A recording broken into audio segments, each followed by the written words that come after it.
Buenas tardes, buenas noches, buenos días, depende a la hora en que nos estén viendo.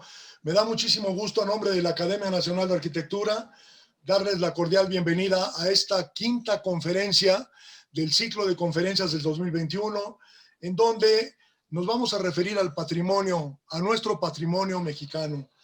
En este momento que estamos nosotros apoyando la defensa del patrimonio mundial, en varias partes, la obra de Rogelio Salmona en Colombia y en otras partes del mundo, la obra de Louis Kahn, etcétera. Tenemos que ser muy cuidadosos con nuestro patrimonio.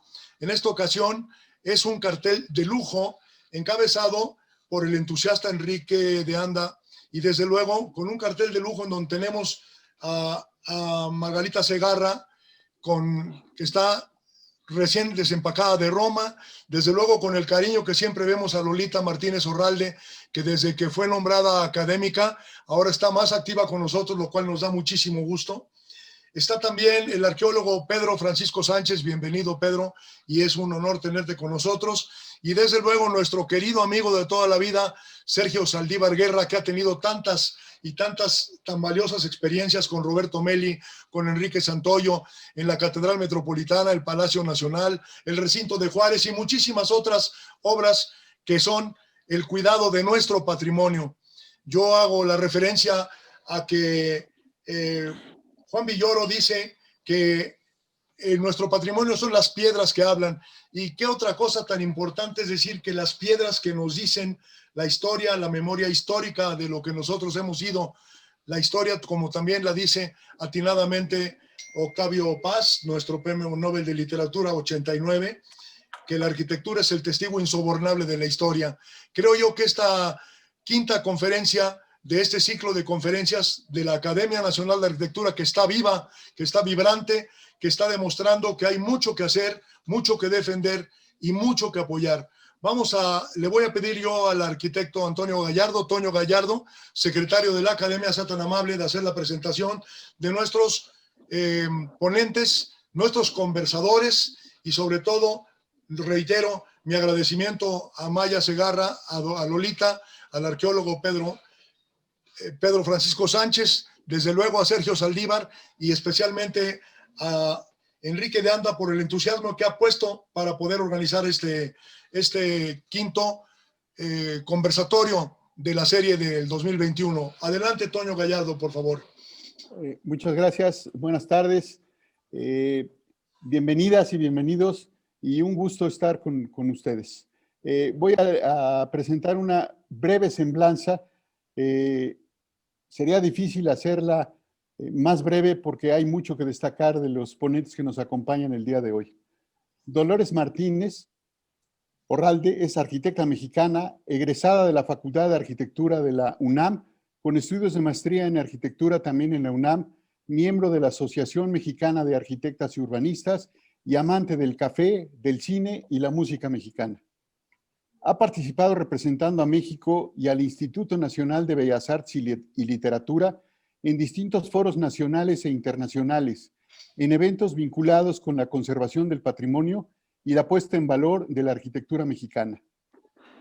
En los años 80, estudiando la licenciatura en arquitectura, colaboró en el despacho de la arquitecta María de Lourdes Martínez Cantú en proyectos diversos de restauración, asesoría de mejoramiento urbano, investigación iconográfica y apoyo técnico para la edición y realización de documentales sobre arquitectura mexicana para el Canal 22 y 2 series sobre música mexicana.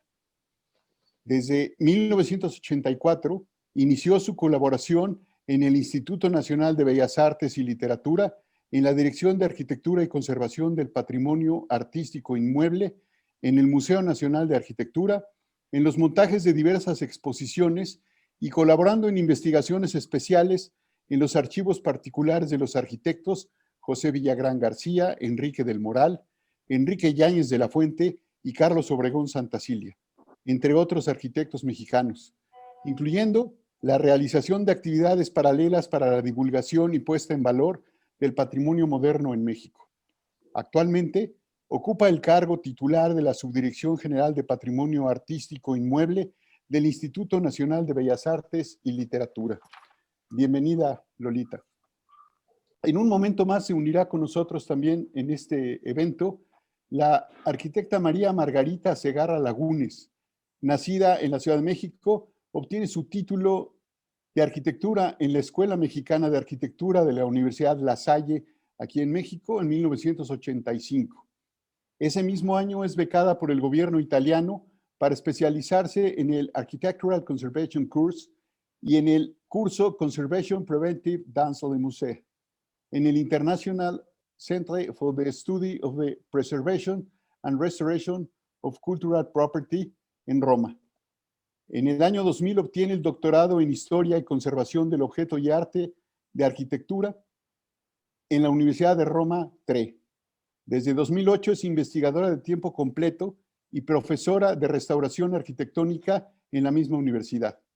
Ha sido invitada por diversas instituciones y universidades a impartir conferencias y ha organizado numerosas iniciativas culturales de nivel internacional. Miembro del ICOMOS e ICOM México y ha sido vicepresidente del ISCARSA, del International Scientific Committee on the Analysis and Restoration of Structures of Architectural Heritage del ICOMOS y dirige el ISCARSA Newsletter. Ha participado en diferentes proyectos de investigación sobre historia y conservación del patrimonio arquitectónico. En 2014 y 2016 fue comisaria del Pabellón de México en la Bienal de Venecia para la 14ª y 15ª Muestras Internacionales de Arquitectura. En 2016 le fue atribuido el premio Leona Violeta por la comisaría del Pabellón de México. Ha realizado diversos proyectos de restauración de edificios monumentales y arqueológicos. Ha sido curadora de múltiples exposiciones allá en Roma y ganó con Francisco Cellini el concurso Teatro Città para la valoración del Teatro Romano de Spoleto. Dirige la misión de la Universidad Roma III para los proyectos de restauración de los conventos de San Juan Bautista en Tetela de Volcán y la Inmaculada Concepción en Zacualpan de Amilpas. Bienvenida, Maya Segarra. Sergio Saldívar. Fue subdirector de construcción del Comité de Escuelas, director general de Monumentos Coloniales en el INAH, director de Ordenación Urbana en el Departamento del Distrito Federal, director general de Sitios y Monumentos en Sedesol, secretario técnico del Centro Histórico de la Ciudad de México y fue miembro del Comité de Redacción de la Convención del Patrimonio Mundial de la UNESCO en 1972. Delegado de México en el Comité de Revisión de la Carta de Venecia en 1997. Invitado a participar en las reuniones de la Comisión Internacional para el Salvamento de la Torre de Pisa. Ponente magistral en el Congreso 2 años en la historia de la arquitectura, UNESCO en París. El Colegio de Arquitectos y la Academia de Arquitectura le otorgaron los premios Enrique Yáñez en el 2000 y Víctor Manuel Villegas. Obtuvo el Gran Premio Internacional de la Unión Internacional de Arquitectos por el proyecto Espacios de Convivencia en 1996 en Barcelona. También fue acreedor del Premio Federico Sescose del ICOMOS y fue director de la obra de Catedral y del Palacio Nacional de 1985 al 2000 y diversas obras a partir de 1971 como restaurador. En ejercicio de la responsabilidad de su cargo, no permitió la construcción de una plaza en el centro de la ciudad de Querétaro en 1973 y negó la autorización para la construcción de los edificios delegacionales en Coyoacán y Álvaro Obregón y discrepó por ello de sectores gremiales. Finalmente, fue reconocido como académico emérito por esta academia en el año de 2019. Y de manera especial nos acompaña Pedro Francisco Sánchez Nava, quien estudió arqueología en la Escuela Nacional de Antropología e Historia, en donde cursó la maestría en Historia y Etnohistoria y tiene el grado de doctor en Antropología por la misma institución. En 1978 ingresó al Instituto Nacional de Antropología e Historia como investigador. Desde entonces ha sido coordinador de los proyectos Salvamento Arqueológico Metro, Cuenca de México, Programa Nacional INA Procede, entre otros. Ha sido titular de la Dirección de Salvamento Arqueológico del Registro Público de Monumentos y Zonas Arqueológicas e Históricas y director de Planeación en la Coordinación Nacional de Arqueología. Además, ha sido presidente del Consejo de Arqueología, del cual es miembro titular y actualmente coordinador nacional del INAH. Ha detentado membresías en el Sistema Nacional de Investigadores del Consejo Nacional de Ciencia y Tecnología y asimismo forma parte del núcleo académico del doctorado en arqueología del posgrado en la propia Escuela Nacional de Antropología e Historia. Sus investigaciones se han centrado en teoría y práctica de las tareas de salvamento arqueológico, arqueología histórica, saqueo y coleccionismo, la simbología del poder y más recientemente arqueoastronomía aplicada a la arquitectura y el urbanismo en Mesoamérica.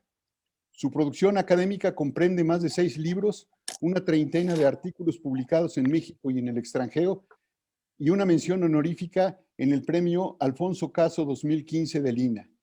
A la mejor investigación, orientaciones astronómicas en la arquitectura maya de tierras bajas.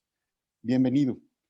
Y nuestro moderador el día de hoy, el arquitecto Enrique de Anda, quien ya no necesita mayor presentación, ha sido un muy entusiasta colaborador en este nuevo ciclo de la Academia con miras al siglo XXI, a quien agradecemos su presencia y coordinación de este evento, el arquitecto Enrique de Anda Alanís, historiador, investigador, crítico y, repito, moderador de este evento.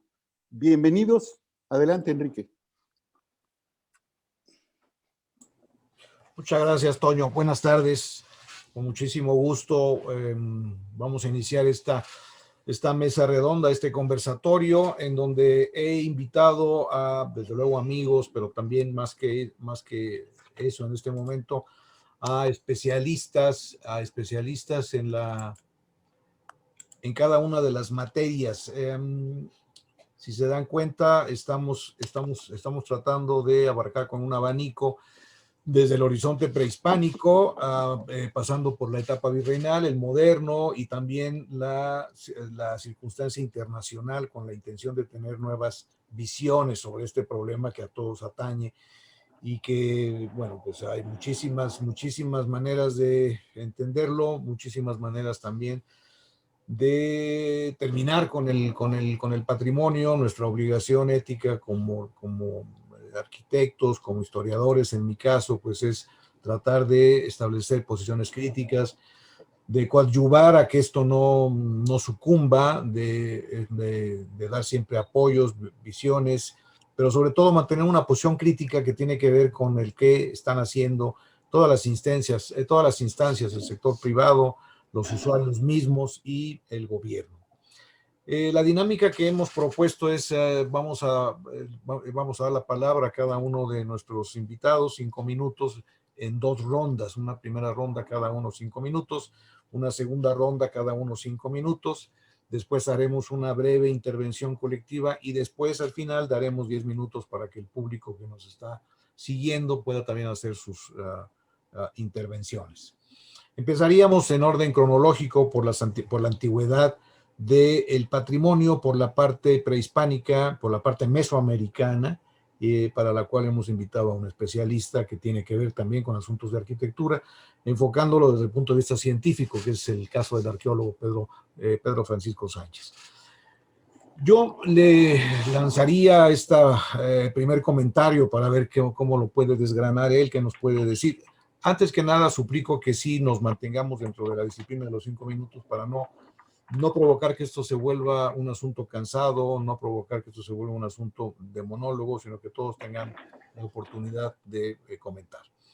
El primer tema para Pedro Francisco sería cuál es su opinión sobre este tema de la sacralidad de espacios que hoy en día son históricos, que si en efecto ya perdieron su potencia original como sagrados, pero son parte de un enjambre cultural. Esto visto frente al tema del turismo, desde la perspectiva de que el turismo en zonas arqueológicas se ha convertido en una taquilla muy importante para los gobiernos. Entonces, se han dejado de lado quizá muchísimos asuntos que tienen que ver con el respeto que tiene que haber a estos sitios que fueron muy importantes para las culturas que nos antecedieron. Y ¿cómo entiendes tú, Pedro Francisco, este problema? Muchas gracias, Enrique. Muchas gracias por la invitación a todos ustedes, al comité organizador.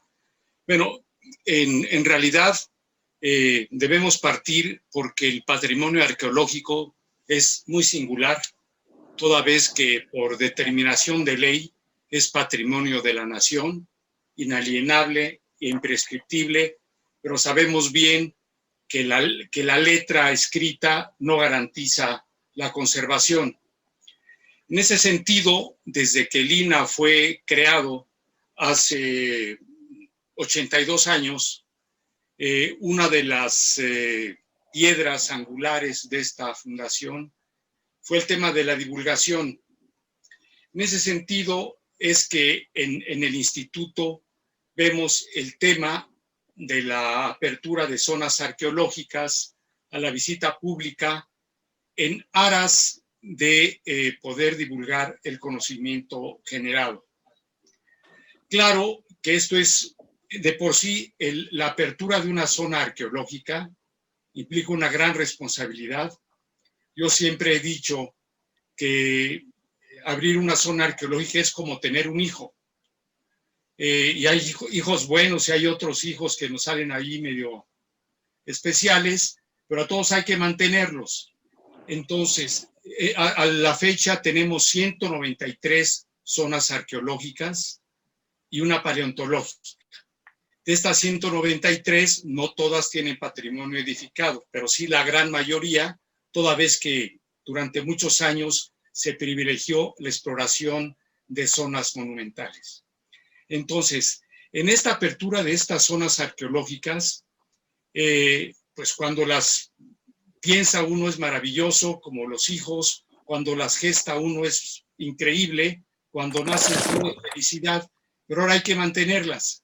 Y realmente tenemos varias zonas arqueológicas que yo, francamente, sería de la opinión de cerrarlas hasta no dignificarlas, toda vez que algunas realmente no están en condiciones de haber sido abiertas, ¿no? Tenemos muchos ejemplos donde no se garantiza la tenencia o la propiedad de la tierra, no se garantiza tampoco hacia el futuro la conservación, que es otra gran responsabilidad del instituto, por toda la normatividad que ustedes conocen mejor que yo. Y en ese sentido, bueno, se trata de divulgar el conocimiento. Esto tiene que ver muchísimo con el turismo, pero también tiene que ver mucho con el uso que se le da a las zonas arqueológicas. Ustedes seguramente leen con alguna frecuencia que se usan o se malusan las zonas arqueológicas, y siempre tenemos que estar ahí detrás de la legislación para evitar conciertazos que sí de repente nos ocurren en zonas arqueológicas, o otro tipo de eventos que les da por querer celebrar bodas o por querer arrojar cenizas desde la pirámide más alta. En ese sentido, es que sí, siendo una obligación del instituto usar estas zonas arqueológicas para divulgar el conocimiento generado, pues implica desde aplicar una normatividad como son las cartas internacionales o la propia legislación nacional para la conservación, para la intervención. Por ejemplo, está vetado el uso de cemento, que hemos visto cómo daña las zonas arqueológicas. Es realmente una manera dramática cómo se descostran las placas de cemento que hay, pero todavía tenemos resistencias entre muchos colegas que nos dicen, pero es que yo llevo 40 años utilizando la misma mezcla para restaurar. Pues sí, nada más que al paso de ciertos años, 30 años, 40 años, vemos cómo estas costras de cemento comienzan a caerse y traerse, como nos ocurre con las costras en el cuerpo, a traerse carne sana, y esto implica, desde luego, pues un problema mayor, y desde luego que debemos observar con cuidado todas estas normas internacionales, la Carta de Venecia, que el arquitecto Saldívar conoce perfectamente, la Carta de Nara, la de Croacia, en fin, para estar muy atentos a estas intervenciones. Se me cumplieron mis 5 minutos, yo aquí lo dejo y estoy a sus órdenes. Gracias, Pedro. A ver, ahora seguiría Sergio. Sergio, aquí hay un problema muy serio que te quiero plantear, que es este tema de la falta de continuidad en los proyectos de preservación del patrimonio. Es decir, hay un gobierno, se toman decisiones, siempre la buena voluntad existe, eso no lo ponemos en duda. El problema es un asunto técnico y es un asunto de responsabilidad social.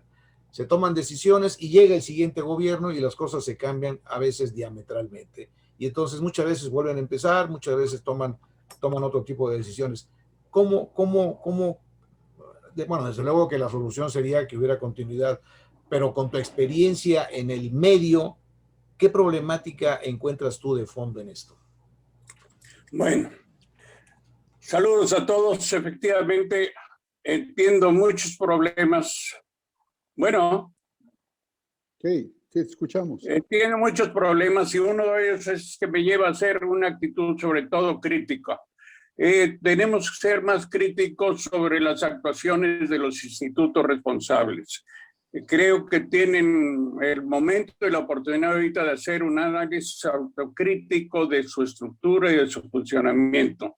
Creo que hay graves daños y faltas que arrastramos de tiempo atrás que debemos ver si podemos enderezar. El patrimonio, yo entiendo, el que mejor conservador va a ser de esto es la gente, la comunidad vinculada a su propio patrimonio, que será la que más lo cuide y que será la que detenga precisamente a través de destrucciones, etcétera, que sean dañinas para esto. Pero pienso que la vastedad del patrimonio, que no tiene el privilegio de las zonas arqueológicas que las podemos dejar dormidas, es que aquí generalmente es un patrimonio vivo que está inmerso en el tejido propio de la estructura urbana de muchas partes. Y la estructura tradicional que el INAH ha tratado de controlar esto es a base de estar vigilando con pocos investigadores y poco personal las acciones y las pretensiones de cualquier intervención en muchos monumentos. De alguna manera, esto puede ser sacrílego, lo que voy a decir, pero creo que las comunidades importantes, urbanas, etcétera, todo, tienen que tener injerencia en la conservación de su propio patrimonio. No podemos pensar que ciudades como Querétaro, como Zacatecas, como Oaxaca, etcétera, Puebla, digan que todo depende del INAH y que ellos no tienen cada deber cuando algo sucede, sobre todo en esos casos. Tenemos que encontrar la manera de que el INAH pueda estar dirigiendo aspectos conceptuales de difusión del conocimiento, de las técnicas, de los propósitos, de la filosofía de la conservación y la restauración del patrimonio, pero dar la injerencia directa a los estados y municipios. Sabemos el gran riesgo que hay con nuestros políticos y los funcionarios en todos los niveles de gobierno y en todo el país. ¿Qué va a pasar si un gobernador como el señor Duarte tiene que encargarse o se le ocurre hacer un festival en San Juan de Ulúa? Pobre San Juan de Ulúa. Hay muchos riesgos, pero tiene que haber una supervisión centralizada a manera como la que tiene digamos, o puede tener el Instituto de Ingeniería de la Universidad, que puede asesorar cualquier obra de ingeniería dentro del país sin necesidad de que él la esté dirigiendo y él la esté haciendo. Y esto es válido para prácticamente cualquier otra actividad.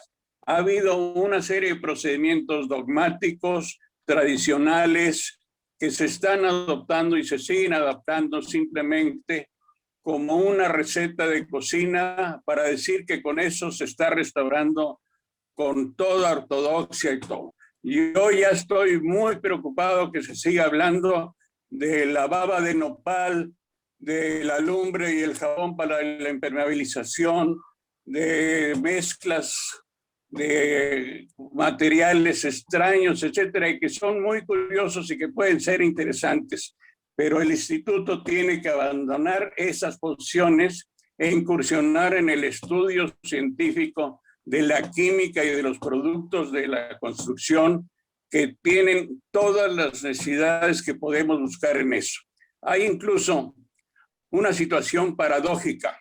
Cemex, Cementos Mexicanos, que es el terror del cemento en la construcción, prepara todas las mezclas de restauración de morteros y preparaciones de aplanados y morteros para la restauración en Italia, en España y parte en Francia, creo que también. Y desde luego en muchos otros países, porque es la tercera cementera del mundo.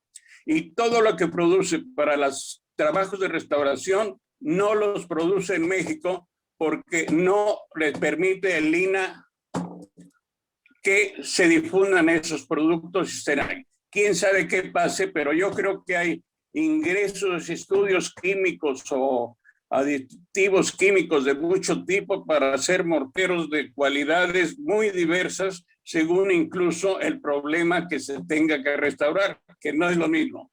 Tenemos varios campos de restauración: conservación de ciudades, conservación de monumentos importantes, conservación de monumentos icónicos y la conservación de la propiedad particular de carácter histórico, que tiene que ayudarse a conservar para que las zonas históricas y los ambientes que no son propios de identidad y de valor se conserven. Y sumémosle a todo esto, como monumentos históricos, la pintura, las esculturas, el patrimonio de todas las iglesias, que son más de 15,000 en el país, de los cuales empezamos a hacer un catálogo de obras y sagradas esculturas en las iglesias, indicando el lugar y la posición en que estaban, porque sigue habiendo una gran actividad de venta de estos valores, etcétera, y todo, tanto por la iglesia como por las autoridades menores en el pueblo.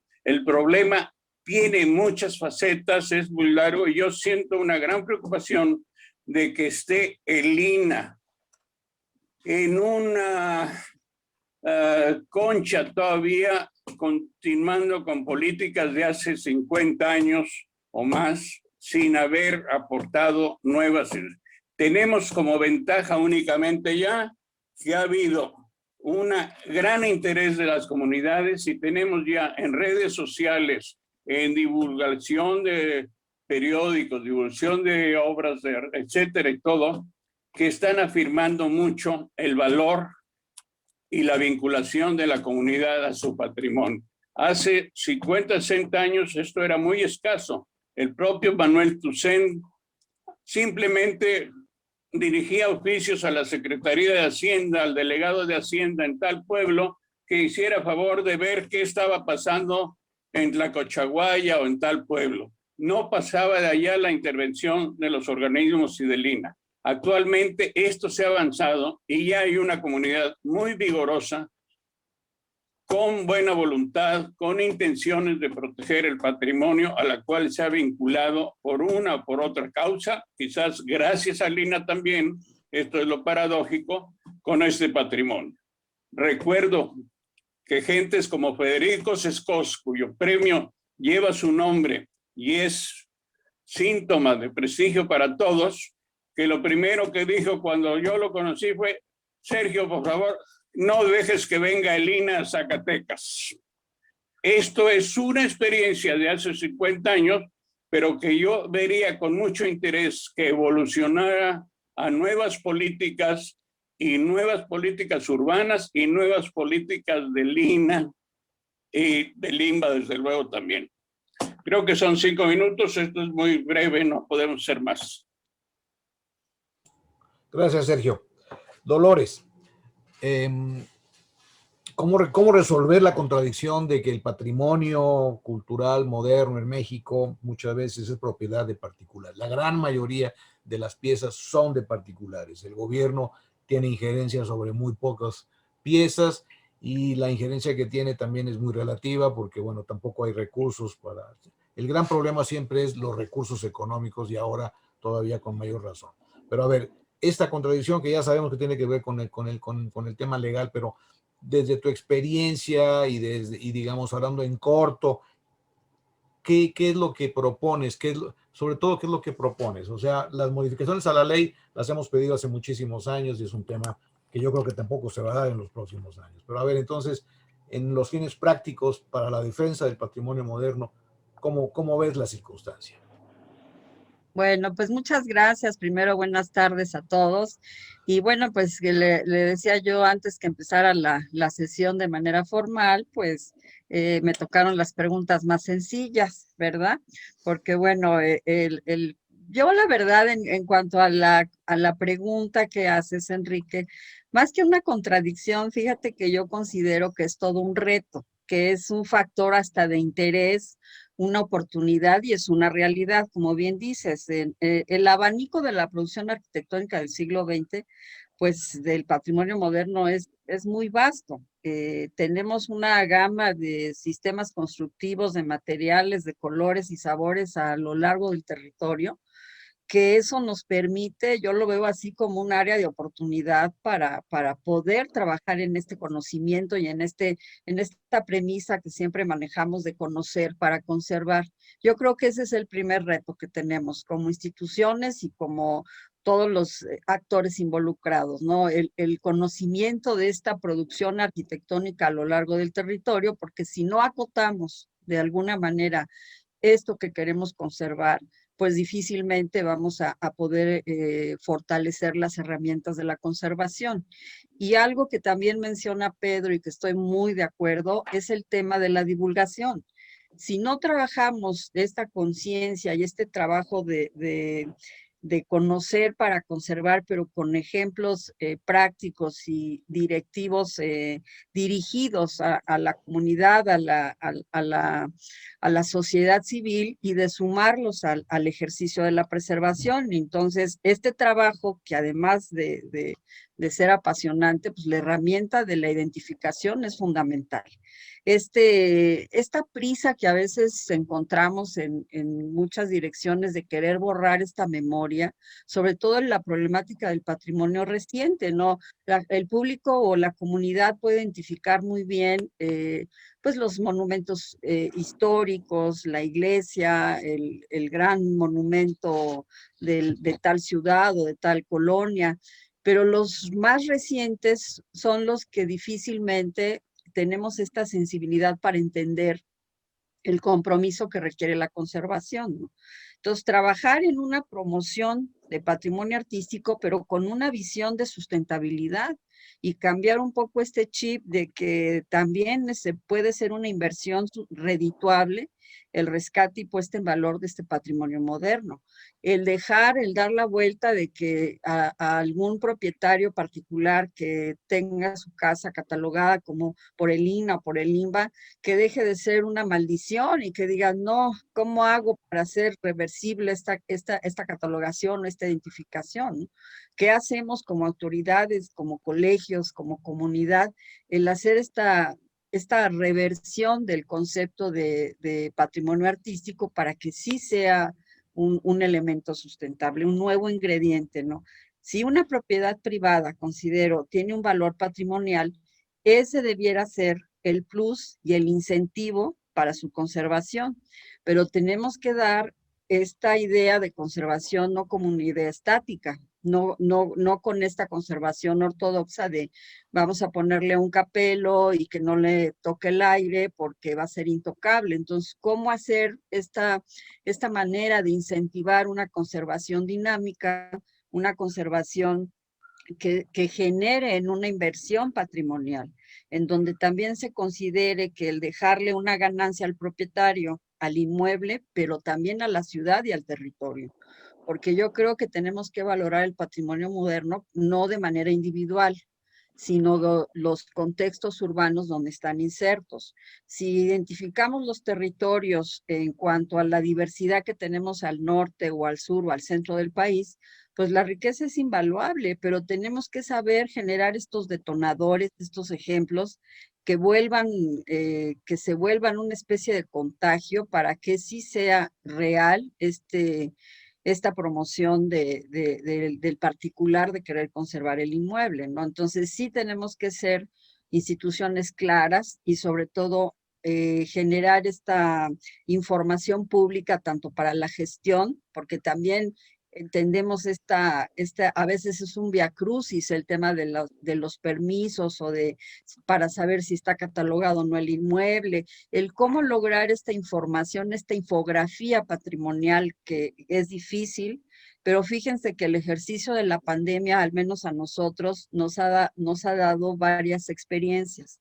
El cómo generar estas promociones de trabajo en línea, pues creo que nos ha fortalecido porque hemos generado una comunicación un poco más directa, a lo mejor forzado por esta situación del encierro, que nos ha llevado a un diálogo cercano con el particular y creo que eso es también un factor fundamental. La comunicación certera, la comunicación abierta y el generar este intercambio de planteamientos y análisis del conocimiento del problema, porque cada caso tiene sus directrices, no se puede tratar, no hay una receta que practicar en el tema de patrimonio moderno. O sea, no se puede tratar lo mismo una casa de la colonia Roma, de la colonia Obrera o de la colonia Hipódromo, que un edificio de otro uso, de otra función, con otras características, ¿no? Dependiendo del sistema constructivo, dependiendo del alcance de los proyectos, se tendrá que fomentar el tema de la conservación.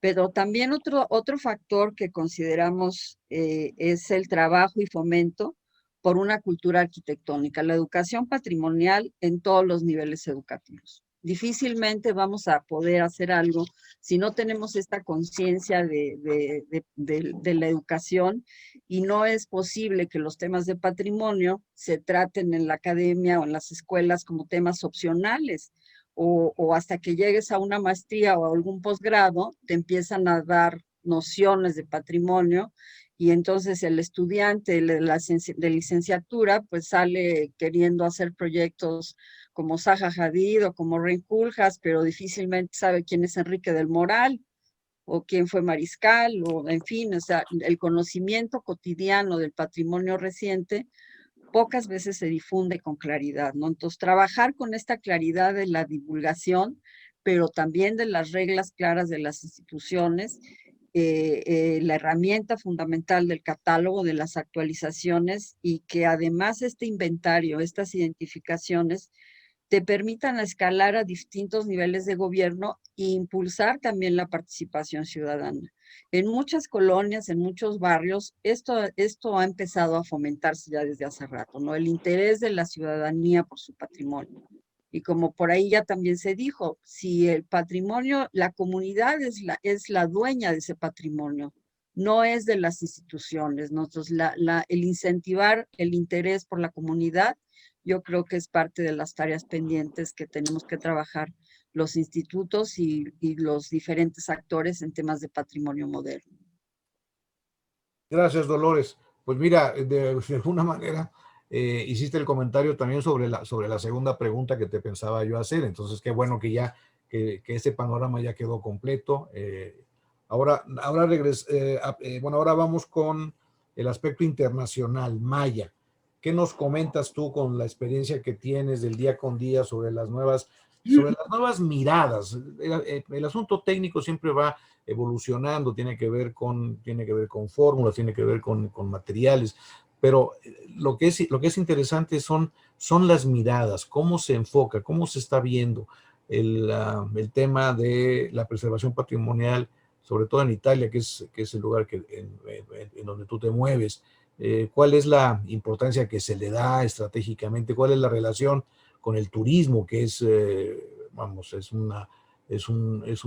tema muy importante en algunos países como Italia, como España, como Grecia, el turismo en zonas patrimoniales? Pero, ¿cuál es tu punto de vista? Bueno, en la primera pregunta que me habías planteado tenía que ver con el tema de las técnicas y modos de intervenir en el patrimonio. Y desde ese punto de vista se puede recordar que el debate entre técnicas modernas y técnicas tradicionales se inició ya hace varias décadas, o sea, a partir de los años 80 se empezó en Italia a debatir, a discutir sobre la ineficacia de intervenciones llevadas a cabo con materiales que se inventaron en el siglo XX y que habían dañado los monumentos. Se empezaba a constatar, y se empezó a constatar sobre todo a raíz de una serie de terremotos importantes que afectaron la península entre 1975 y 1980. En el 80 fue el gran terremoto que afectó todo el sur de Italia, con enteras poblaciones que se vinieron abajo, y cuando verdaderamente salió a la luz que esas sustituciones de entresuelos, de cubiertas tradicionales de madera sustituidas con losas de cemento habían sido las causantes principales de ese enorme deterioro. A partir de entonces se inició un debate que fue muy intenso, sobre todo en los años 90, y surgieron varias posiciones diferentes. Siguen vigentes, siguen actuales, aunque hoy mucho menos violentas. Las discusiones de aquellos años eran violentísimas, era muy interesante el debate que había, porque era la crítica que partía sobre todo del mundo de los ingenieros, y eso era la parte interesante.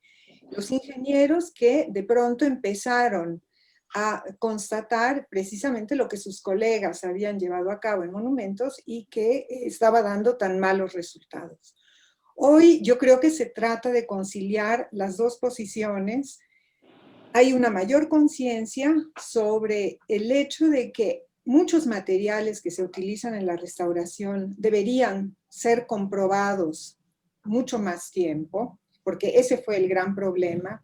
Se empezaron a utilizar indiscriminadamente materiales nuevos que no habían sido probados a lo largo de muchos años, mientras que las técnicas y materiales tradicionales habían sido probados durante milenios. Entonces no había un problema de compatibilidad, ese problema había sido ya superado.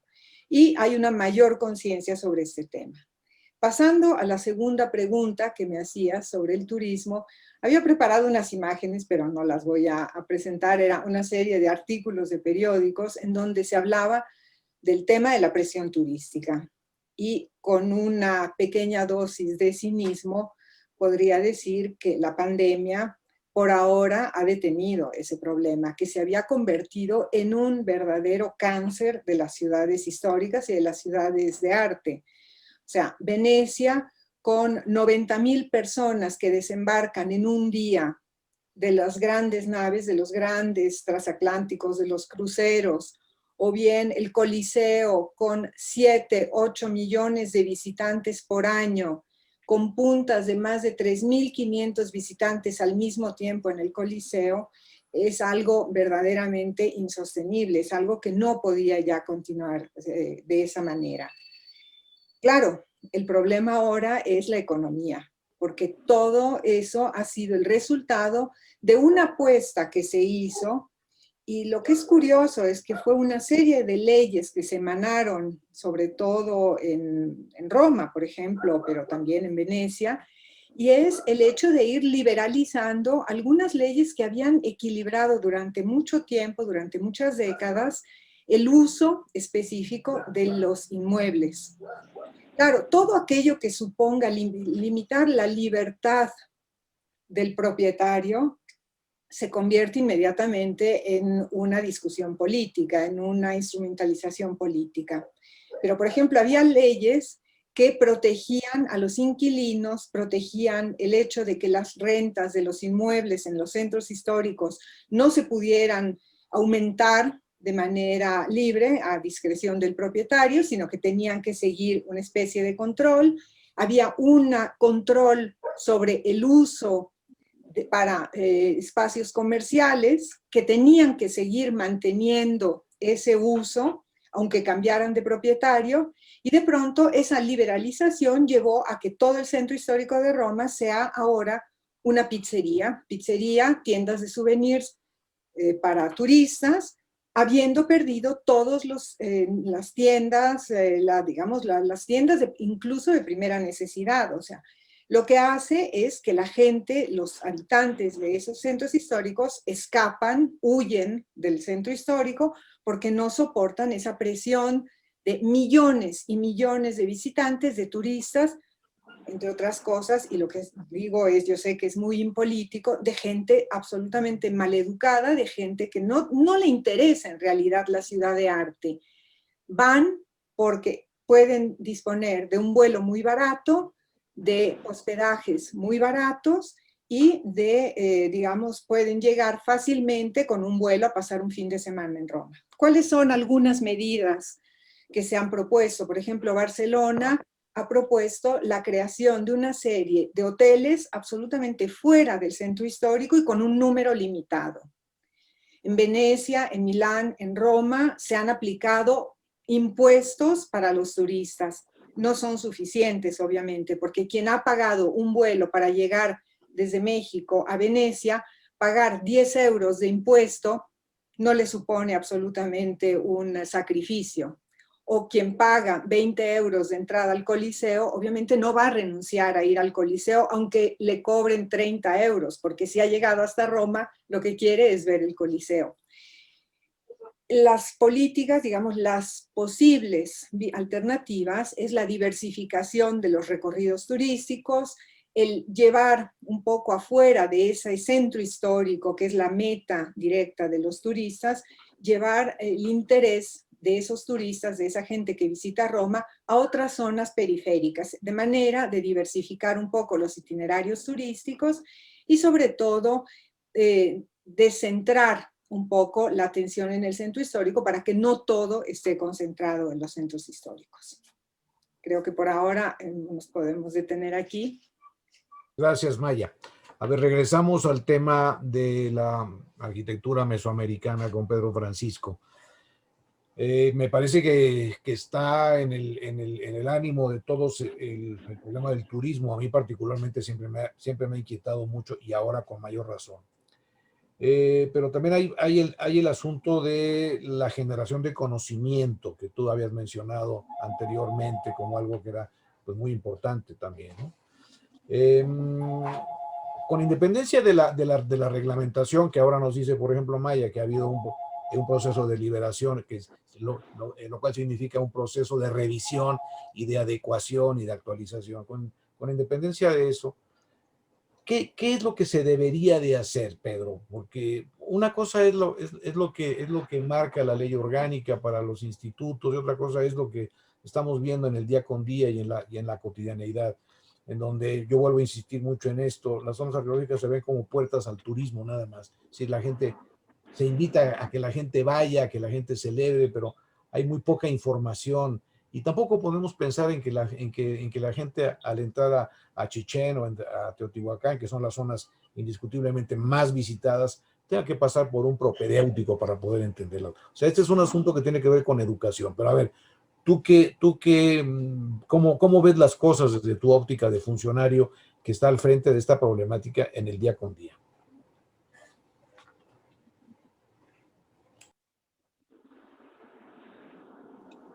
Ahora sí, creo que estaba apagado mi micrófono. Sí, es un tema muy relevante el de la divulgación del conocimiento. Actualmente lo que se hace es generar señalética, generar cedularios que sean por una parte accesibles al público que va a visitar las zonas arqueológicas, que cuenten con la anuencia de los especialistas de cada zona arqueológica y por otra parte, sí vetar ciertos proyectos, porque ahorita lo que está de moda son las inmersiones totales, los video walks, las experiencias nocturnas, donde frecuentemente se frivoliza, o sea, hasta se llega a ridiculizar el conocimiento que hay de ciertas zonas arqueológicas. Ha sido imposible verdaderamente el poder evitar estas peregrinaciones que se hacen en los 21 de marzo a las zonas arqueológicas, pues ahora toda zona arqueológica tiene su fenómeno arqueoastronómico, casualmente, ¿no? Pero yo una vez que me atreví a decir en una ponencia en Yucatán, en Palenque, que el fenómeno que sí existe, el fenómeno lumínico que hay en Chichén Itzá, este descendimiento de una serpiente, se veía durante más de un mes, y había días que se veía más nítido, que no tenía nada que ver con el equinoccio. Me hablaron de turismo del gobierno del estado, que cómo era posible que dijera yo eso, porque iba a incidir en la asistencia de gente a la zona arqueológica.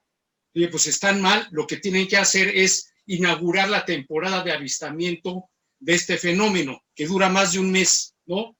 Entonces, pero si yo me pongo a media plaza a decir a la gente que eso es una soberana vacilada, pues me va a pasar como si lo hiciera yo en medio de la Basílica de Guadalupe, ¿verdad?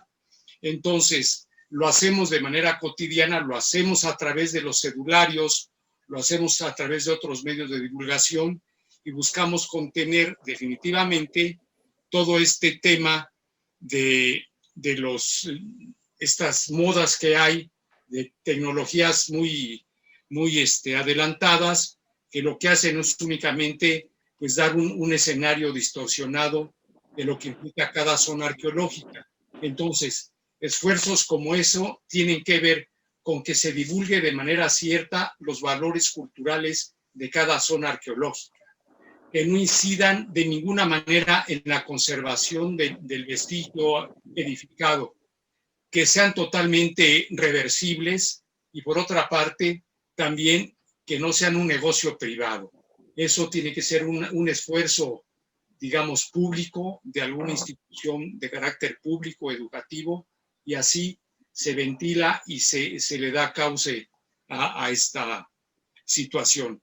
Pero ciertamente es difícil, pero nuestra responsabilidad va desde lo que está diciendo el arquitecto Saldívar, ¿no? La presentación pública, el uso para lo que dice Lolita, estamos llevando una política de investigar para conservar. No es hacer tabla rasa de las mezclas que se pueden usar, es hacer análisis de mezclas, porque cada zona arqueológica tiene sus particularidades. Entonces es desde analizar las mezclas, los materiales de fábrica, la función que pudo haber tenido un edificio para ser congruentes con lo que vamos a presentarle al público, porque a veces ni los mismos arqueólogos entendemos qué es lo que quiso decir el colega, porque mezcla subestructuras con evidencias mucho más recientes, ¿no? Entonces, yo creo que este esfuerzo de divulgar el conocimiento va desde la propia presentación pública de las zonas arqueológicas, los cedularios, cuidar mucho estos usos abusivos que se hacen de las zonas arqueológicas. El otro día me llegó una solicitud para que se hiciera una competencia de bicicletas allí en Tula, ¿no? Que tenían que subir de Berinquitos hasta donde están los Atlantes y luego bajar ahí haciendo cochecito, ¿no? Cosas como esas ocurren porque la gente no entiende, y no estoy muy de acuerdo con este término de que son lugares sagrados. Esa sacralidad se la estamos dando desde nuestra visión actual. No dudo, en todas las zonas arqueológicas hay espacios sagrados, desde luego, pero todas las ciudades tenían problemas y vivencias cotidianas como las que tenemos ahora, ¿no? Y así como hay una catedral que es un espacio sacro, seguramente ahora el Palacio Nacional también lo es de alguna manera, también hay espacios como la Merced o como Tepito, ¿no? Que forman parte de este centro histórico, que tienen vivencias cotidianas y problemas de agua, luz, drenaje, y así seguramente en la época prehispánica también hubo espacios habitacionales, áreas de comercio, donde la gente tenía que convivir y resolver sus problemas de manera cotidiana como lo tenemos que hacer el día de hoy. Gracias, Pedro. Yo creo que podemos vincular lo que acabas de decirnos sobre la parte técnica con el siguiente tema que a mí me gustaría plantearle a Sergio. Sergio, es indiscutible que el proyecto que tú encabezaste para la nivelación de catedral fue un hito cultural dentro de la parte técnica de la cultura arquitectónica en este país, con reconocimiento internacional. toda esta parte de innovación, toda esta inventiva que pusieron los ingenieros bajo tu dirección en favor de la salvaguarda del monumento fue algo fundamental, porque sin ello no sé qué hubiera pasado con la catedral a la fecha inclusive. Sin embargo, desde tu experiencia, que es una experiencia amplísima, muy respetada, muy bienvenida, ¿qué otras cosas hubo después de estas innovaciones que ustedes plantearon? ¿Cómo avanzó la técnica desde el punto de vista de la preservación física del patrimonio? Gracias, Enrique. Bueno, no tenemos tiempo de ampliar mucho.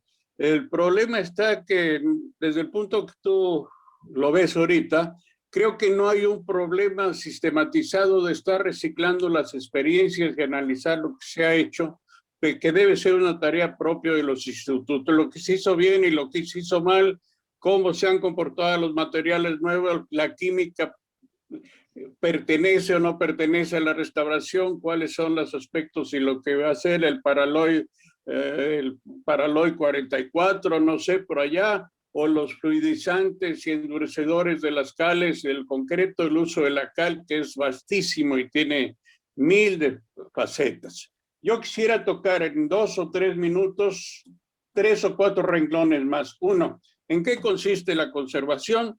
Consiste en prolongar un bien patrimonial. ¿Qué vamos a hacer para prolongar el bien patrimonial? ¿Cuál es el objetivo principal?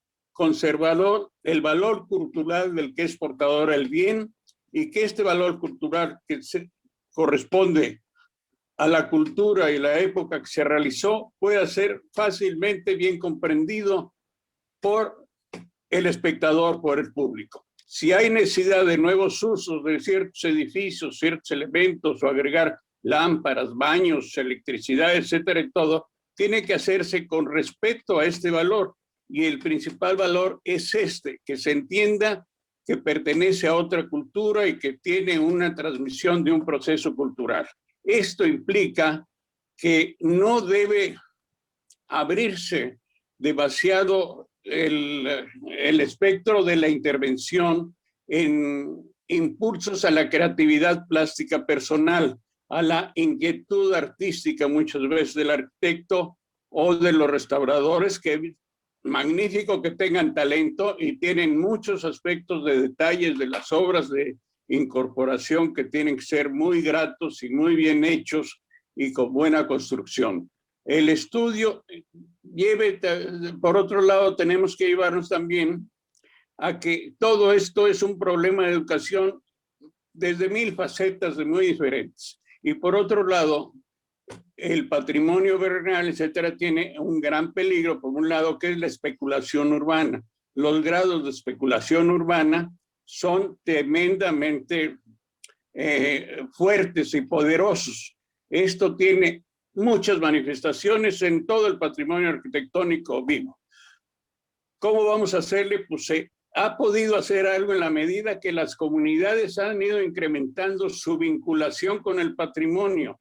El patrimonio lo va a proteger la comunidad que quiere su patrimonio, mucho más que los institutos o los supuestos especialistas que muchas veces actúan dogmáticamente, dando como permiso y como licencia para que una obra se realice, que se use jabón y alumbre para impermeabilizar y baba de nopal. Yo no sé, en Yucatán nunca ha habido baba de nopal, pero yo fui testigo de Lina mandando trailers de pencas de nopal a Yucatán para que pusiera baba de nopal en las restauraciones de Maní. Esto es absurdo. Hay 1000 morteros y 1000 morteros químicos que en Italia, en Francia, en todos lados están usando para los aplanados y para estas cosas. ¿Qué es bueno la baba de nopal? Pues sí, sí es bueno. Que la baba el jabón y alumbre impermeabiliza, pues sí, sí impermeabiliza.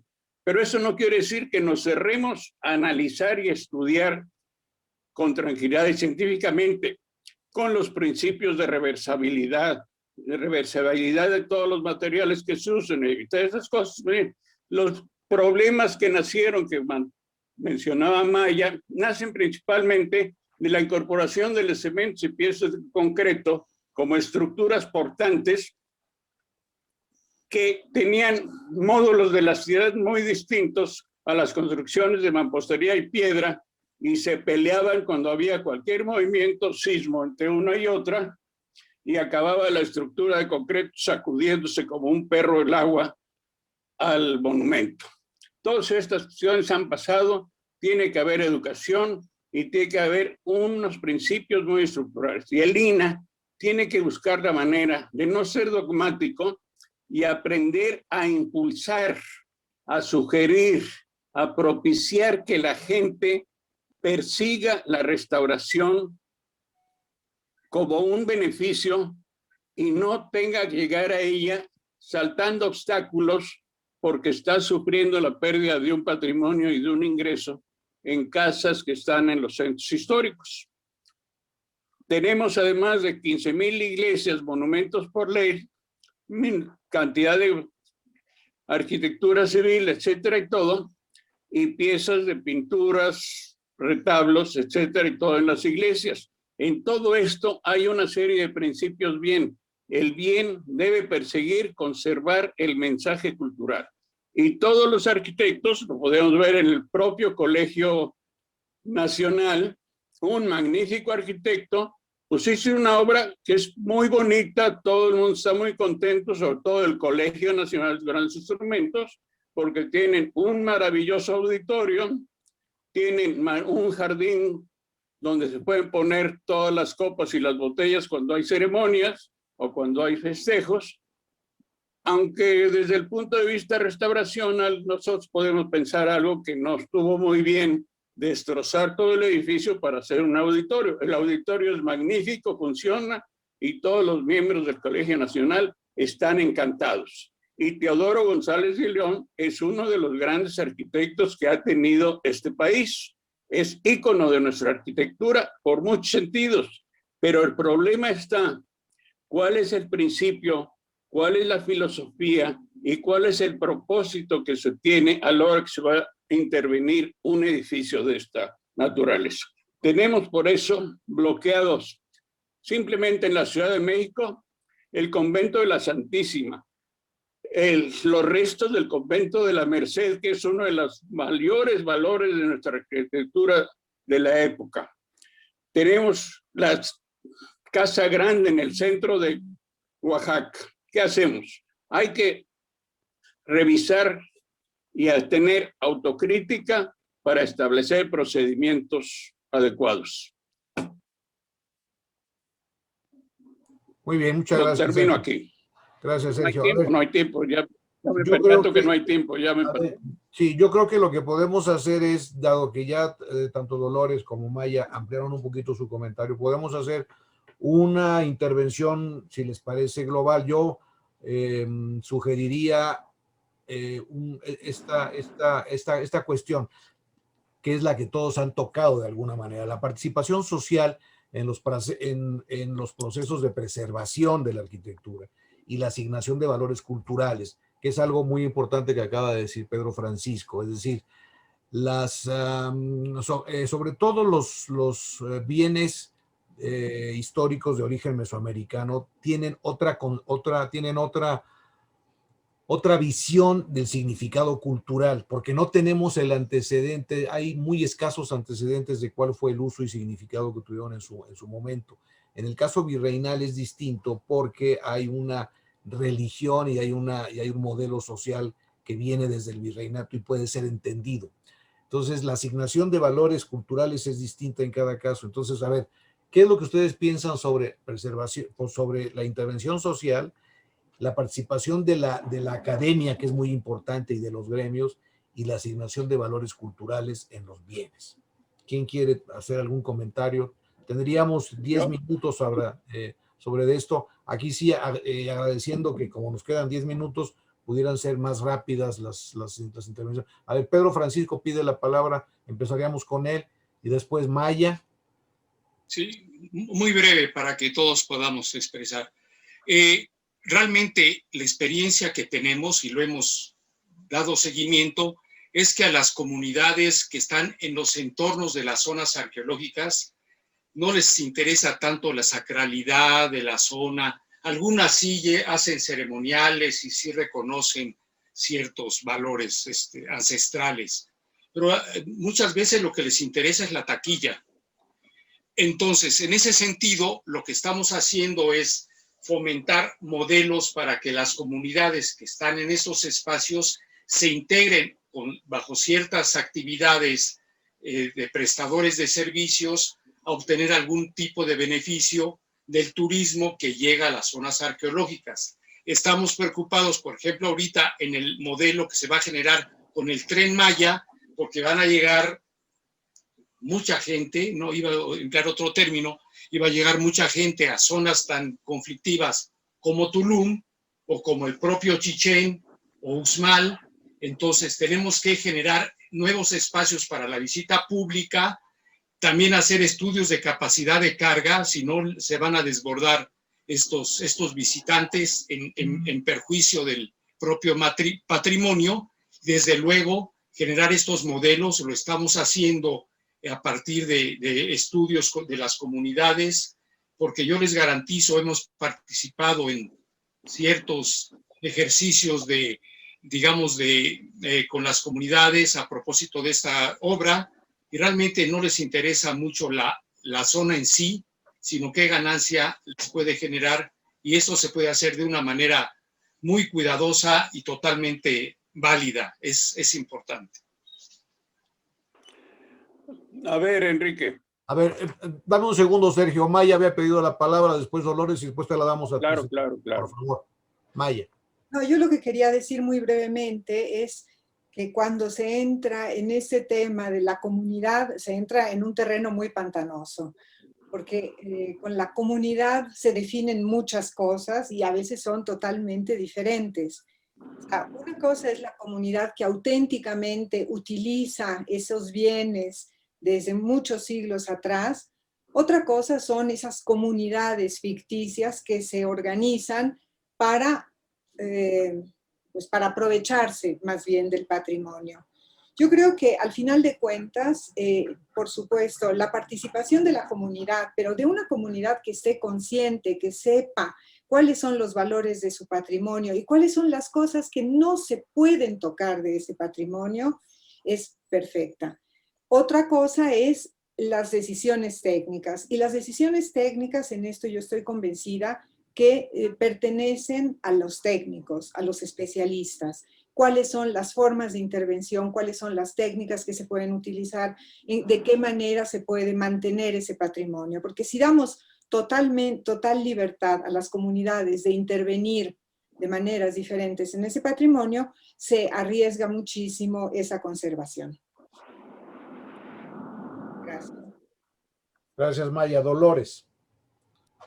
Sí, bueno, yo pienso también un poco como Maya, pero sí creo que tenemos que aprender a escuchar. Creo que es importante tanto para los institutos como para las academias, como para los especialistas, que en temas de conservación del patrimonio hay que escuchar a las comunidades de origen, no es al revés, no tienes que ir a enseñarles cómo vivir, cómo reconocer sus materiales de la región, sino al revés, que ellos, aprender de ellos, y en el caso, en el caso de regiones como Oaxaca, como Yucatán, comunidades arraigadas a su territorio, es lamentable cómo estamos, si vemos las periferias de muchos estados, ya no reconocemos nuestros materiales ni los colores de nuestros pueblos, o sea, ya cualquier periferia puede ser la misma, digo, más allá de proyectos específicos como el Tren Maya o esto que me está tocando, por ejemplo, tratar con Tere Márquez, identificar estas estaciones de ferrocarril del siglo XX o del siglo XIX, del INA con el INBA, y cómo empezar a fomentar qué modelo o qué actividad puede reactivar estos elementos arquitectónicos testimoniales de un momento histórico y que son fundamentales para retroalimentar y volver dinámico este espacio, pero en algo útil, que sea un espacio útil, no de adorno, sino que sea en servicio del proyecto específico.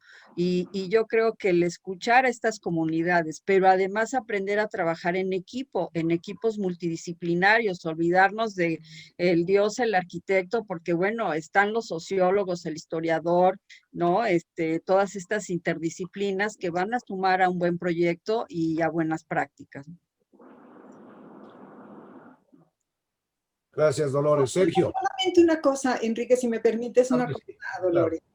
En Tlacotalpan, Dolores, tú sabes perfectamente que el color es la característica principal. Tlacotalpan hoy no tiene absolutamente nada que ver con lo que era Tlacotalpan hace 30 años. La inscripción en la lista del patrimonio legitimó que el uso del color pasara del uso de pinturas de cal al uso de pinturas sintéticas. Hoy Tlacotalpan es una sucursal de Disneylandia en México. Eso es lo que no puede ocurrir. No tiene ningún interés ir hoy a Tlacotalpan. Sergio, te escuchamos. Bueno, sí, sigue teniendo mucho interés Maya Tlacotalpan, pero tienes razón, es abrumador todo lo que estamos viendo, es abrumador a los ojos. Pero tenemos que empezar desde autocrítica de los especialistas y de que hay muchos especialistas que tienen puestos de funcionarios sin ser muy especialistas, que han desvirtuado, por ejemplo, la posibilidad de que todos los acuarelistas se sienten a hacer una acuarela de una capillita en un pueblo, porque ya todas las pintaron de rojito almagre, de amarillito oscuro, color cajeta, por decirlo mejor, etcétera, y todo planos, y toda la policromía de la arquitectura del siglo XVII y XVIII también se ha perdido, pero por acciones propiamente de los especialistas de restauración del patrimonio histórico. Nunca se ha podido encontrar con tranquilidad la policromía de flores, de guirnaldas, etcétera, que en muchos casos llevaban esto. Y se han ido por lo fácil de vamos a rascar aquí con un bisturí tantito, sale una mancha color de rosita y dice hay que pintarlo color de rosita y toda una iglesia. Yo estoy con terror esperando que vayan a pintar Cuautinchan, que tiene signos de que a lo mejor andaba por aquí algún discípulo de San Galo construyendo aquel convento, que lo van a pintar de colorado un día de estos. ¿Por qué? Porque el Instituto de Especialistas va a decir eso, que no se mide con tal de darle una respuesta a la comunidad. El problema es de educación de la comunidad, efectivamente, pero los institutos deben tratar de vincular esa comunidad con ese patrimonio y para eso se necesita gentes mucho más preparadas, buenos autores, buenos maestros, Juan Benito Artigas fue un caso, pero necesitamos mucho más gentes que escriba, que analice y que difunda los valores y que a las comunidades precisamente se les diga qué valor tienen las cosas para que no entren en conflicto. El problema es complejo, el complejo es muy difícil, pero las políticas culturales urbanas, culturales de los institutos y las políticas urbanas de las comunidades ricas en patrimonio tienen que encontrar la manera de interesarse y buscar la solución buena. Evidentemente, si tienen soluciones malas, si hay un gobernador Duarte por aquí y otro gobernador Duarte en Oaxaca, pues vamos a sufrir. Pero si no hay eso, pues no va a haber nada. ¿Y quién va a estar viendo el color de una capillita en Álamos si tiene que ver el color de una capillita en Campeche? Eso es lo que tiene que hacer el INA actualmente, Bellas Artes también, y no nos conduce a nada.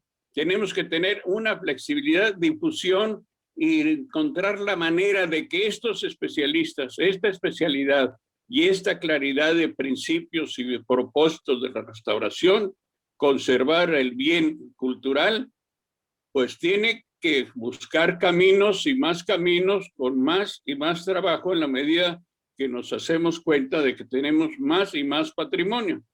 Tenemos un patrimonio inmenso, lo estamos perdiendo hace 100 años, se va a seguir perdiendo y algo, sin embargo, se ha logrado. Se ha logrado, hay muchas revistas y hay muchos libros, etcétera, y todo, y alguna beneficios sin duda van logrando. Pero por ahí debía de ser mucho más fuerte la actividad y difusión y de enseñanza cultural de las autoridades. Pues yo creo que como siempre sucede, este tema da para muchísimas horas de discusión. No, muchísimo, porque muchísimo. se han tocado temas capitales. Yo quisiera, pues en principio, dar la palabra a las personas que quieran hacer, a los colegas que quieran hacer algún comentario para que ustedes puedan continuar con esta exposición de motivos. Si tenemos a alguien que quiera manifestar, Ivonne, tenemos por ahí en el chat alguna pregunta. Sí, Enrique. El arquitecto Gallardo. Sí. Enrique, va a tratar de hacer una síntesis entre lo que he recogido de algunos comentarios o preguntas. Digo, es difícil porque además es un panorama muy amplio desde lo prehispánico hasta lo actual, y me refiero actual a lo del día de hoy, que inclusive está en construcción. Retomo algunas cosas que también plantearon los ponentes.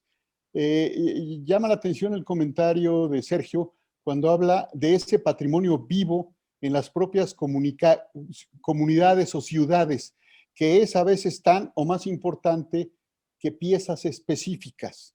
Y ahorita se habló, por ejemplo, de Tlacotalpan, pero allí están lugares como Tlayacapan o San Cristóbal de las Casas, que el conjunto por sí mismo tiene mayor valor porque suma otras cosas que la propia comunidad, inclusive la comunidad que hace arquitectura sin arquitectos. Y eso es lo que le da el valor, y yo le pondría un punto más, ese sabor a esas ciudades, esos poblados. Nos enfrentamos al problema del turismo masivo, es decir, se habla en ciudades que son muy conocidas, como el caso de Venecia, en donde llegan las hordas de turistas. Gente que además no está preparada y que no sabe ni siquiera a qué va. Lo hemos vivido en muchas ocasiones, que de veras es desesperante. Maya habló de que de alguna manera, si lo tratamos de ver en plan positivo, la pandemia ayudó a que descansen muchos de esos espacios. Pero ¿qué va a pasar con la pospandemia? ¿Qué va a pasar con esos lugares cuando en una de esas, como la presión se ha mantenido, vámonos de viaje sin pensar a dónde, o lugares chiquitos o cercanos? ¿Qué vamos a hacer ante eso? Ahora, para el patrimonio del siglo XX y el XXI, por eso me refería a lo que está en proceso, recientemente en el grupo donde se reciben comentarios pues muy rápidos, a veces un poco superficiales, de académicos, se habló de cómo proteger patrimonio construido del siglo XX, la obra de Louis Kahn en la India, el cómo contribuir al desarrollo de la obra de Salmona que está en proceso o que se iba a intervenir de alguna manera descuidada, ¿sí? O obras de Paul Rudolph en los Estados Unidos en donde están a punto de demolerse. Y que no digamos del problema físico y jurídico en la Embajada de Japón en México, obra de Kenzo Tange, Ramírez Vázquez y Manuel Rosen, que es posible que pudiera ser demolida. ¿Qué actitud tenemos no solo los arquitectos, los arqueólogos, los especialistas? Nosotros también somos comunidad. ¿Cómo podemos intervenir en la divulgación, el conocimiento, para estimular el gusto por ese espacio cultural, arquitectónico y urbano, además de las piezas específicas? Dolores decía, es que no pueden ser materias optativas, pero no digamos en la educación superior, sino también en la educación primaria, porque tenemos que permitir que aprendan los estudiantes desde los primeros ciclos de su educación el patrimonio que tienen, cómo lo van a disfrutar y a gozar. Si uno va a ciudades pequeñas que a veces no aparecen ni en las listas de turismo en la India, la gente convive y vive en sus espacios arquitectónicos y urbanos con toda la problemática que encuentra uno en la India. Pero encuentra uno lugares que son tal vez hasta más interesantes e importantes de visitar que el Taj Mahal. Ante esto, ¿cómo podemos sumar? Y viene algunos de los planteamientos del arquitecto Raúl Delgado. Es imperativo en lo antropológico reforzar el vínculo social en los bienes culturales materiales, y yo agregaría inmateriales. Él pregunta, ¿es así? Aquí lo dejo porque sería importante escuchar lo que los ponentes, que son los estelares de esta noche, puedan comentar. Gracias. ¿Quién pide la palabra para poder comentar sobre todo esto? Bueno, no tenemos tiempo y si nos vamos a pasar el silencio, no va a ser pecado mortal. Yo diría que hay muchos aspectos. En cuanto al patrimonio moderno, frecuentemente caemos en ciertos aspectos culturales de tipo elitista, que calificamos obras maravillosas, y algunas no son tan maravillosas, pero es un problema tremendo. Cada tiene su mente en esto. En que las obras materiales se conozcan, yo tengo un gran agravio de algunos funcionarios que han venido después de nosotros, Enrique Landa lo sabe muy bien, que suspendieron el estudio y la catalogación de la obra mueble del patrimonio cultural en las iglesias. Teníamos ya 90,000, 30,000 fichas de pinturas y esculturas en qué parte de los templos estaban, pero teníamos un programa de llegar a 300 o 400,000 fichas por delante, y lo más fácil fue decir, no, esto es... y lo suprimimos mejor y no nos preocupamos de eso.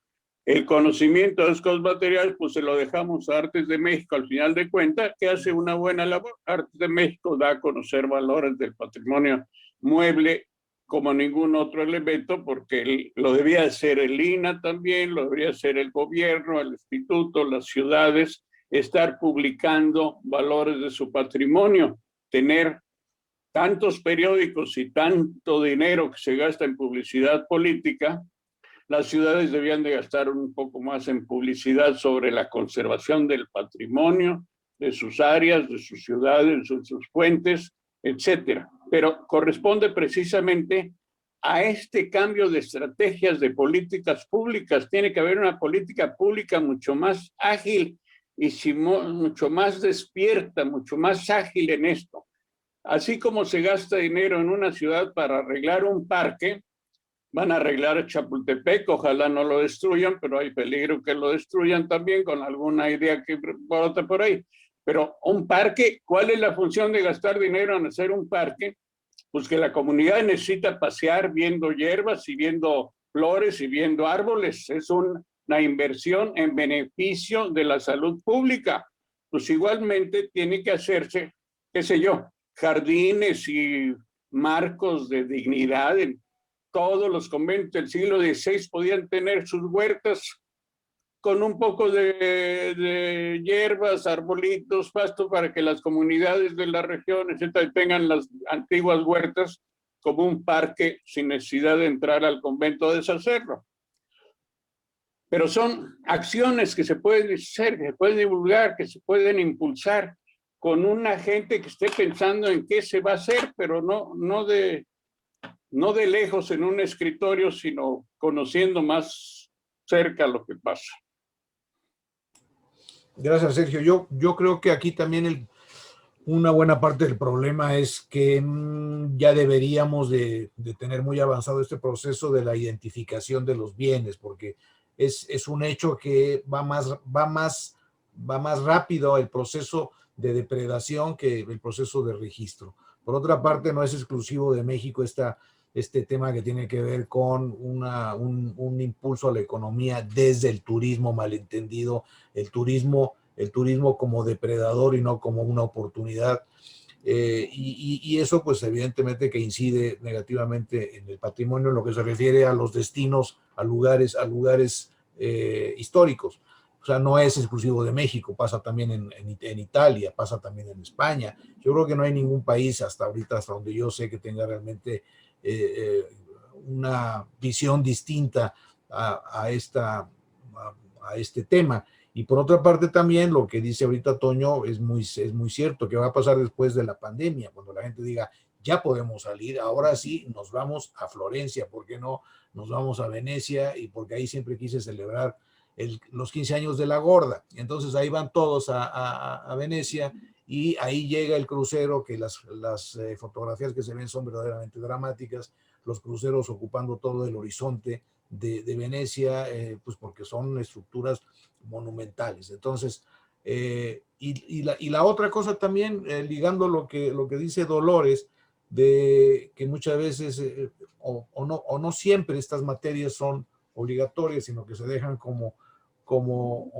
opcionales, como algo que sí es importante, pero no tanto, ¿no? O sea, es algo que es importante porque los restauradores se la pasan insistiendo en que es importante, pero no hay una verdadera conciencia. Entonces, que es un tema que debería de quedar resuelto desde los planes de estudio en principio, de las escuelas de formación profesional de arquitectura, y en segundo lugar también desde la óptica de los planes de estudio básicos.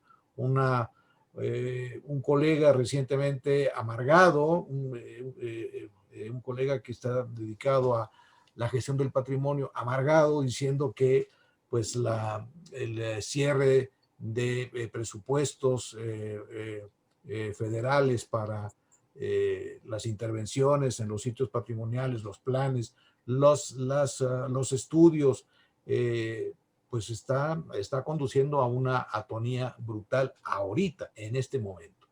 Se mencionó el tema del Tren Maya, que me parece que valdría la pena hacer una mesa sobre el Tren Maya. Es un asunto muy, muy, muy complicado, por supuesto, desde diversas ópticas. Seguramente los colegas de la academia dirán que nada más se le enfoque desde el punto de vista de la arquitectura que se va a hacer.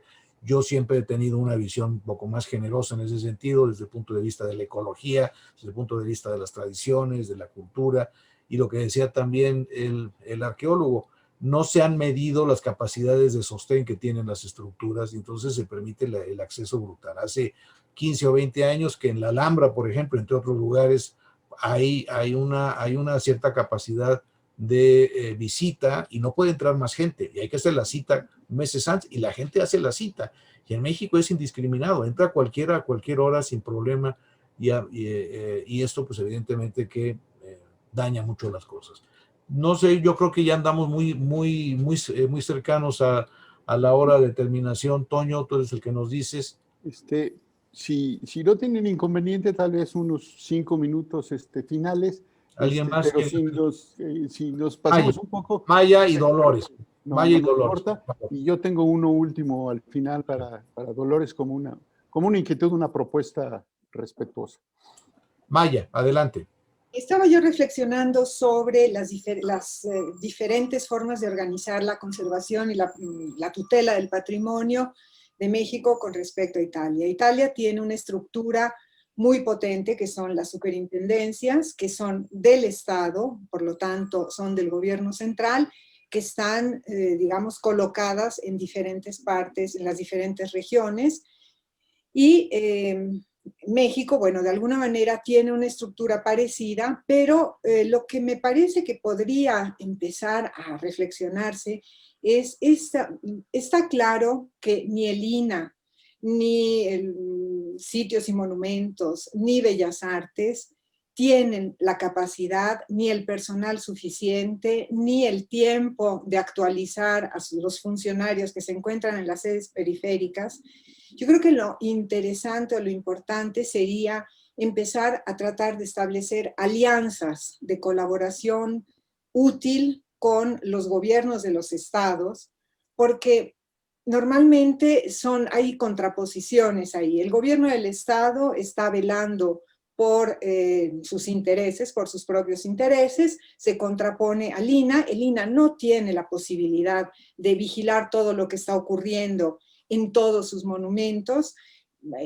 Cito solamente brevísimamente lo que me ha tocado ver en esta misión de colaboración con el INAH para la reconstrucción o para la restauración de 3 monumentos, que son Zacualpan, Tetela y la Gualupita Mecameca, y verdaderamente da horror ver lo que en algunos de estos edificios han hecho las comunidades, esa comunidad, los que viven en ese convento, especialmente en Zacualpan de Amilpas.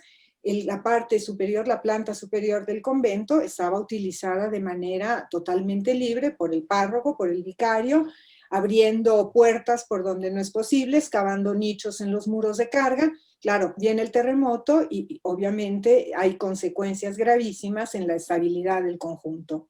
Y eso es algo que verdaderamente el INAH no puede, porque el patrimonio es inmenso, porque hay que desplazarse en territorios complicados. Y yo creo que sí es muy importante que haya una alianza para aumentar el número de personas que pueden estar en contacto con estas comunidades y vigilar para que este patrimonio sea tutelado de manera mejor. Y bueno, Enrique, yo quisiera cerrar con la pregunta 2, que efectivamente parte de la contesté en la primera intervención, donde concretamente preguntaste por qué cree que en México, respecto del patrimonio moderno, hay una gran separación entre autoridades, universidades y los órganos gremiales, que es una pregunta fundamental que ya hemos tocado varios puntos aquí. Pues yo agregaría a estos actores, agregaría precisamente a la ciudadanía, a la sociedad civil como otro gran actor detonador de esto, ¿no? Y efectivamente, pues como siempre les digo, les tengo noticias, todos somos corresponsables. Aquí no es no es un asunto unilateral de las autoridades o el INAH y el INBA, ¿no? Justamente lo que dice Maya, yo creo que tendremos que hacer una alineación y balanceo, ¿no? De estas líneas de trabajo al interior de las instituciones, pero también con la academia, con los capítulos en los estados, ¿no? Con los colegios de arquitectos y los de ingenieros también, porque volvemos a este trabajo multidisciplinario, ¿no?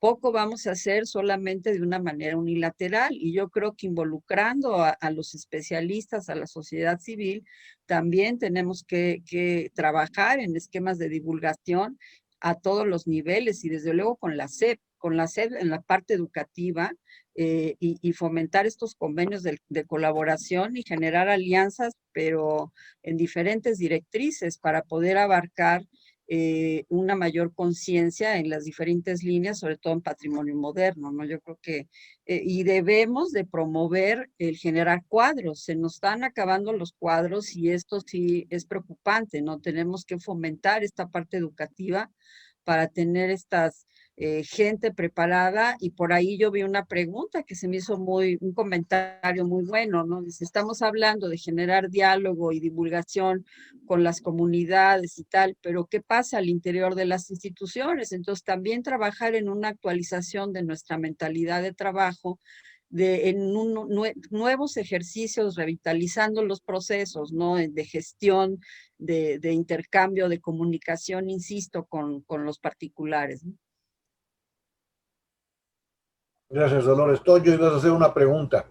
Con eso terminaríamos. Más que nada, una inquietud que ligué de algún comentario que fue de hace algunos días. Y lo dirijo hacia Dolores porque está muy cerca del sector educativo-cultural, así lo entendemos. Es increíble, ilógico, extraño que aquí en la Ciudad de México acabamos de entrar a un semáforo naranja, yo diría un naranja subido a rojo todavía, ¿sí? En donde hoy se abren los centros comerciales y los museos siguen cerrados. No podría haber, no lo sé, un control para tener acceso a esos espacios que por sí mismo como museos, edificios, tienen un valor extraordinario, pero también por el contenido. ¿Cómo lograrlo? No lo sé, pero lo dejo como una inquietud.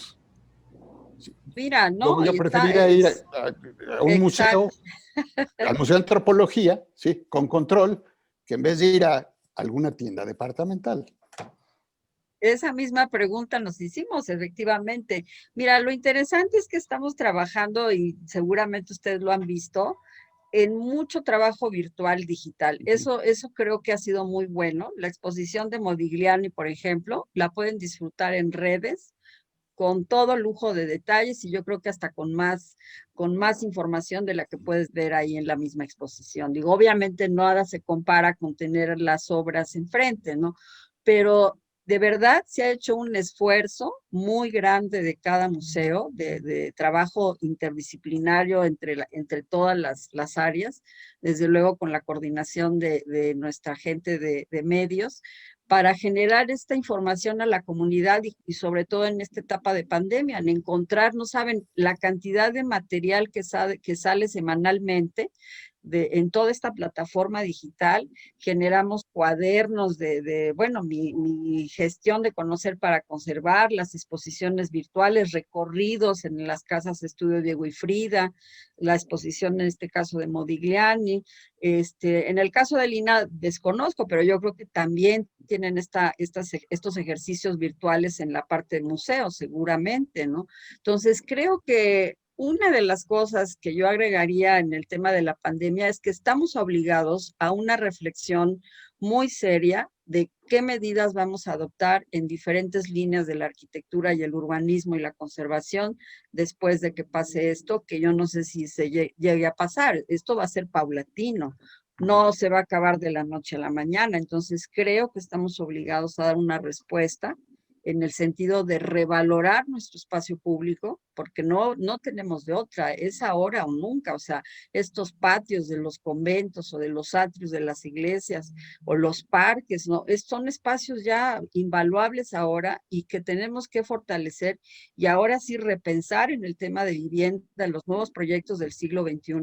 Necesitamos espacios para de calidad de vida y para respirar y estar en estos momentos. Ya todos añoramos un balconcito, ¿no? Entonces creo que repensar estos espacios de calidad nos obliga esta etapa, ¿no? Pedro, ¿querías comentar algo? Sí, muy breve, muy breve. Efectivamente, en el INAH las zonas arqueológicas de aquí de la zona metropolitana ya están en proceso de una nueva reapertura con todos los protocolos, obviamente evitando que la gente suba a ciertos edificios, por ejemplo en Teotihuacán, cero subir a las pirámides, y si ya podemos dejarlo como una práctica que ya se quede para el futuro, estamos buscando hacerlo, pero sí con todos los protocolos y cálculos de aforos y horarios escalonados para lograr este control, pero sí la gente está ávida de asistir a estos espacios. Por ahí una pregunta sobre los mamuts de Santa Lucía, la contesto rápidamente. El INE está haciendo un trabajo de salvamento arqueológico ya desde hace cerca de 2 años, y a partir de la investigación que se está haciendo con esta fauna pleistocénica y vestigios arqueológicos también, se va a hacer un museo, el Museo del Mamut, ahí dentro de la propia instalación, con asistencia libre, no nada más para la gente que haga uso del aeropuerto. Entonces esto es una forma de recuperar también este patrimonio, que de otra manera ninguno nos imaginábamos que iba a haber esa cantidad de fauna ahí. Yo estimé como unos 5 o 6 mamuts, pero ya van más de 300. Oh. Toño, creo que ya Sí, podríamos dar por terminado, entonces no sé si ustedes quieran hacer el cierre. Yo desde luego que agradezco muchísimo a mis amigos, los especialistas que nos han ilustrado, que hemos logrado coincidir. Creo que fue realmente muy adecuado que hubiéramos tenido especialistas en las distintas áreas que tienen que ver con el patrimonio. Creo que apenas nos hicimos una primera aproximación. A mí me interesaba muchísimo que se escucharan los puntos de vista de la gente que está actuante en el patrimonio.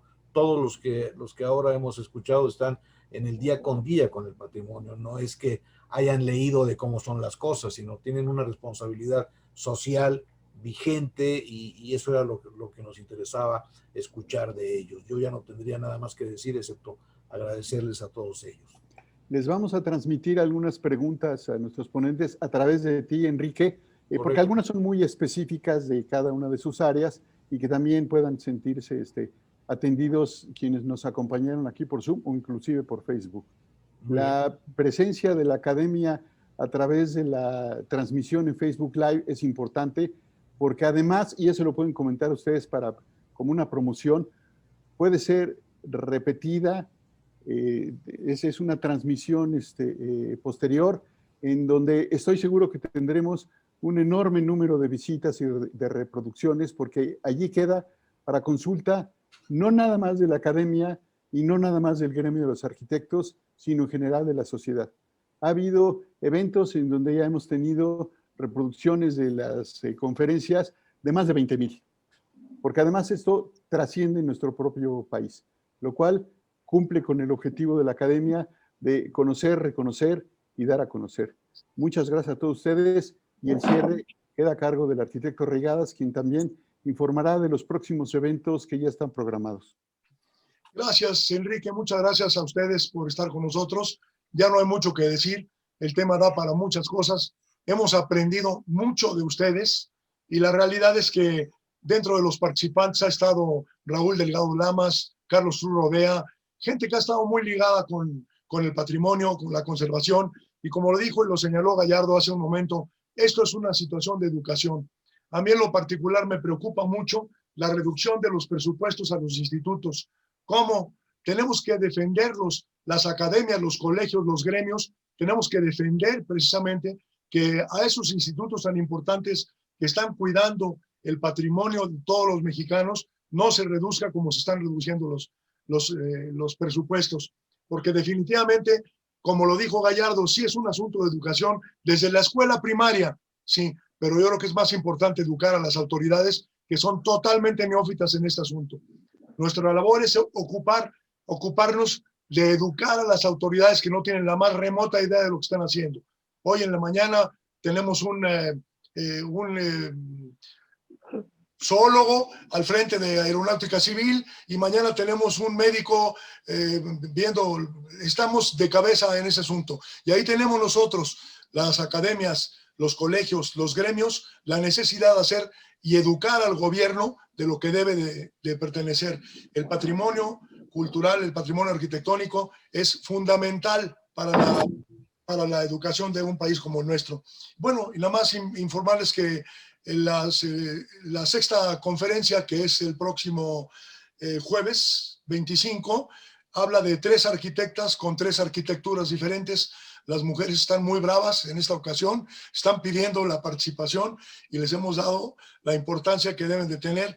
Se hará por los canales habituales. Les agradezco mucho, Dolores, Maya, desde luego Enrique, Sergio Saldívar y al arqueólogo Pedro Francisco, que nos hayan enriquecido con conceptos y con cifras que realmente nos aterran. El hecho de comparar a Tlacotalpan con una sucursal de Disneylandia, o el hecho de saber que llegan 90 millones de de visitantes al año al Coliseo de Roma, son cifras que tenemos que ir aprendiendo, evaluando para que no se repitan esos errores en México. Muchas gracias por la oportunidad, Enrique, muy bien manejado este asunto, con Sergio Saldívar y con todos ustedes. Muchas gracias. Muchísimas gracias.